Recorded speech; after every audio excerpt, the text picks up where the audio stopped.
What I'd like you to look at now is the content guide.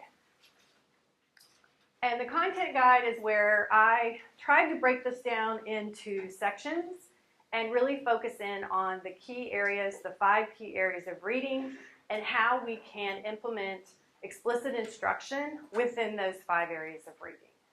So part 1, we're going to start with in just a minute, is going to be looking at the National Reading Panel report briefly. Can you give me a 0 to 5 using your hand? 5 being I am completely familiar with the National Reading Panel report to the point that I could explain it to someone else. And 0 meaning I have no idea what you are talking about. So raise your hand and give me a indicator. Okay, great. All right. So we have a couple people who are familiar with the report and the areas. I know you are because I think we've done this before. The areas under that. So I will go through that. For those of you who are familiar, please feel free to add things. If there's things that you have learned or used along the way, I'm more than happy to encourage you, please, to jump in there. Then we're going to focus on beginning reading. So I'm going to start at the very beginning. How many of you are teaching somewhere between K and 3? All right, 3 and 5. Above 5. All right. Where are you? Main resource. Okay, I'm like, all right, I think I hit them all. Maybe she's pre-K. Okay. All right. So I think there were 2 hands that were above 5. Just 1. Okay. So I may need to do a few different examples for you, but you just let me know if you have questions on that. So we're actually going to go back to the beginning. And one of the reasons that I really think it's important to talk about the phonics and the phonemic awareness is because what I am finding in my pre-service teacher courses at the university is that as they are working with their high school and middle school students and they're giving these assessments that we're using as activities in our course, the students, even at the middle and high school level, do not have phonemic awareness. They do not understand that words are made of small pieces and that you can manipulate those pieces to create different sounds and different words. So when I asked about the K3 level, for those of you who are at the K3 level, going back all the way to phonemic awareness and phonics, that's probably what you do. That's some of what you do. For your 3 to 5 teachers, if you're working with students who are struggling readers, you're probably still partly there too, especially in the phonics, maybe out of phonemics. And then even for your middle highs, I mean, that's what we're seeing is they do not have correct pronunciation of the phonemes. So we're having to go back with middle high school students and teaching them the basic phonemes because they did not, for whatever reason, master those. So this is kind of our plan. So I'm going to spend a little bit of time on phonics. I'm going to go over some vocabulary assessments with you and give you a lot of information. I am going to apologize ahead of time for the volume of things I'm going to talk about today because I know it's too much. I do. But I feel like if you're going to come for a day in the middle of the summer, I want to give you as much as I possibly can. And the workbook, as you're filling out and talking about things and taking notes today, I'm hoping that will be something you can go back to and say, oh, I remember this. Or there's an assessment somewhere out there. I need to go find it because I remember we're talking about that. So hopefully that will work for you. So we'll revisit this as we get through each part. And again, that's my goal for the day. We will, if we stay on track close, we'll get all the way to literal and inferential comprehension question strategies, which is a much higher level of reading instruction. But again, everything we're going to do today is going to be addressed through explicit instruction. And explicit instruction is the name of this particular session. I did not use the word direct instruction for a reason. And we're going to talk about that in just a minute. Okay, so let's start by getting you all to talk a little bit with each other or with your neighbors. And I'd like for you, and you'll see that there's a spot for this in your handout, jot down a couple notes. What do good readers do? What are some behaviors that they do?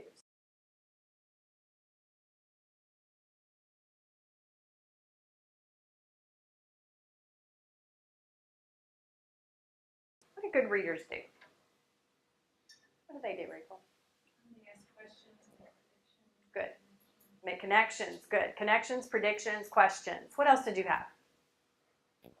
Kindergartners, like when I teach what good readers do, I have to look at the print. Yes. Because absolutely. The The book's right here. Let's look at it. All their strategies that I'm teaching them. Absolutely.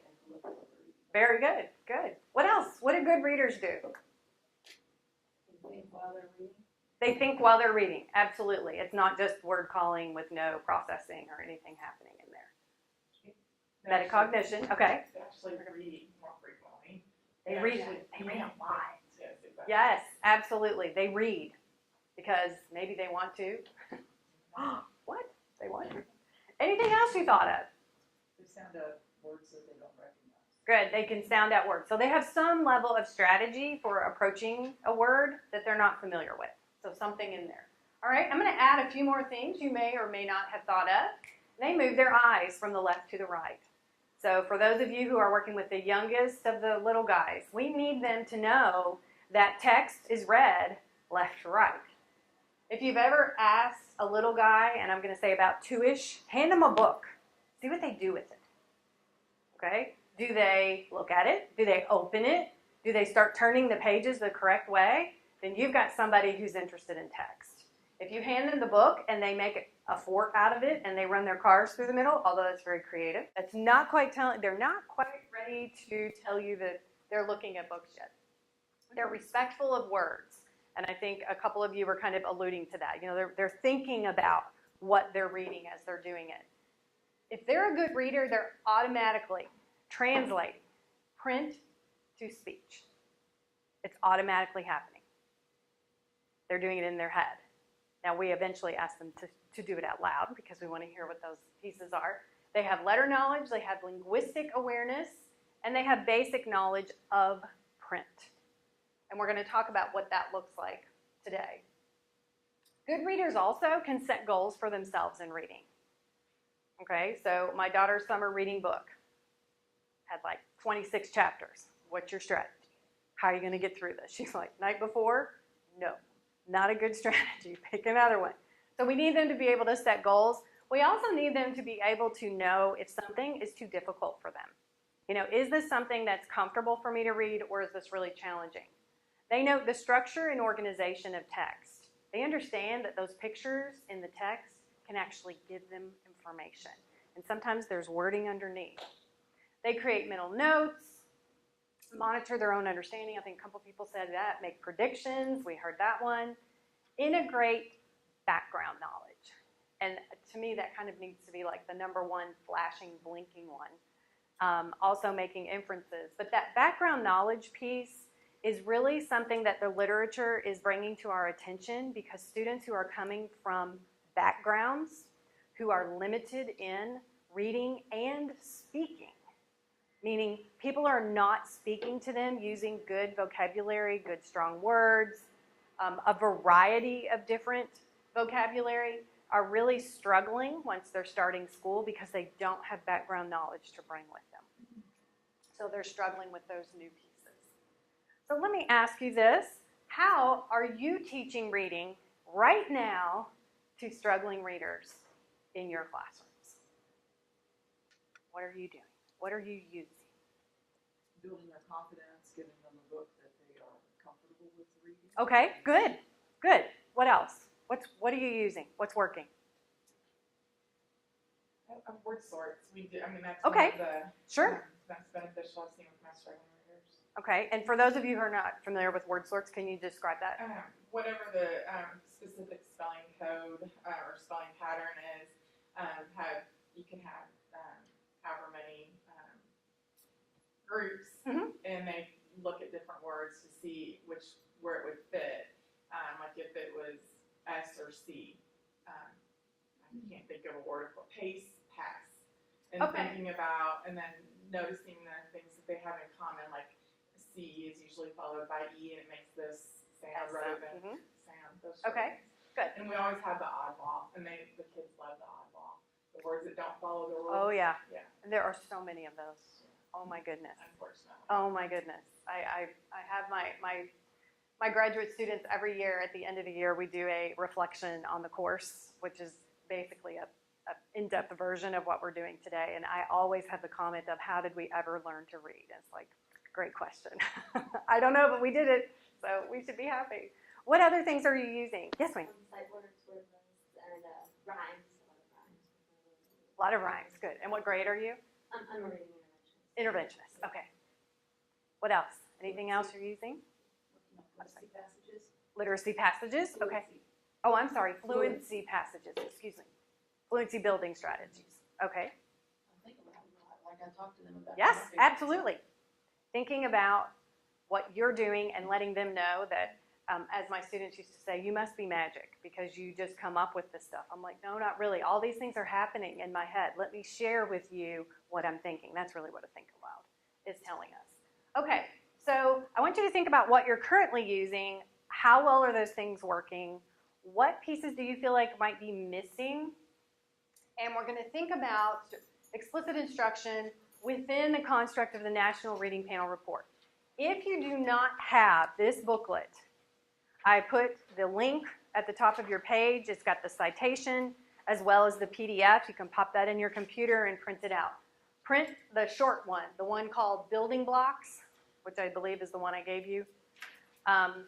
Building Blocks is fantastic. Building Blocks is a summary of the National Reading Panel Report. Now, the report itself is over 400 pages long. That's why I said, don't get that one. Get the short one. And it's broken into a number of different, almost specialty booklets, and this one is called Building Blocks. And it's really focused on the 5 basic areas of reading, and it looks at the research and gives suggestions for how we should be teaching it. The 5 basic areas of reading, and I listed them for you. They're all down there. We're going to go through them quickly. So, for those of you who are familiar with this, if you have examples or anything to add, please jump in. Phonemic awareness, phonics, fluency, vocabulary as a comprehension area, and then text comprehension, which is the 5th one. So a couple of things from the National Reading Panel Report that I think are really important for everyone to know is that when they looked at the research, there is a very strong positive effect size between the results in reading and the results in spelling. One of the myths in the past was, if we don't teach spelling, students aren't going to learn to spell. If we don't teach the reading, they're somehow magically going to learn how to spell. There's a couple different interesting theories that I've heard on that. Well, the research tells us that the effect size is strong for teaching reading and teaching spelling, both. So we're not leaving anything out. We're not negating anything. The effects were more positive if you use explicit instruction. And we're actually going to define that today, and I'm going to give you the 5 basic steps of explicit instruction.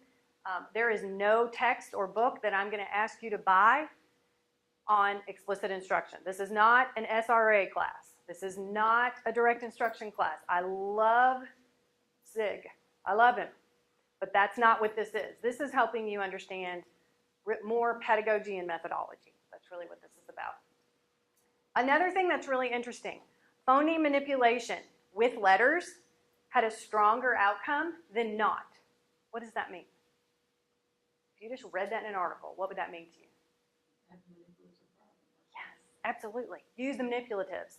The little plastic tiles, or my kids used to come home with baggies and little cutout pieces of paper with letters on them. That's what this is. Those are letter tiles. And if they physically are manipulating them, the results were stronger. They also noted that the research suggests small group instruction is the best instructional setting if we are going to focus on teaching reading explicitly. So what does a small group mean to you? I'm sorry? 6, 8, 6 or less? 4 to 6? Okay? I would call those all small groups. I usually would say as many bodies that could fit around a kidney table, so when they're younger, you might have a couple more than when they get bigger bodies. You have a few less. In the area of phonics, systematic phonics made a greater contribution than unsystematic phonics. Okay, so what do I mean by that? Systematic phonics means you are going through the process of teaching phonics in a formal way. You are starting with the most simplistic things, and you are moving forward through them in a logical sequence. It's not just a, oh, hey, today let's learn this kind of word. Oh, hey, today let's do such and such. We're going to start with the easiest, and we're going to go from there to most difficult. If we teach phonics early in K1, we get better results. Now, does that mean that life's over after first grade? Absolutely not.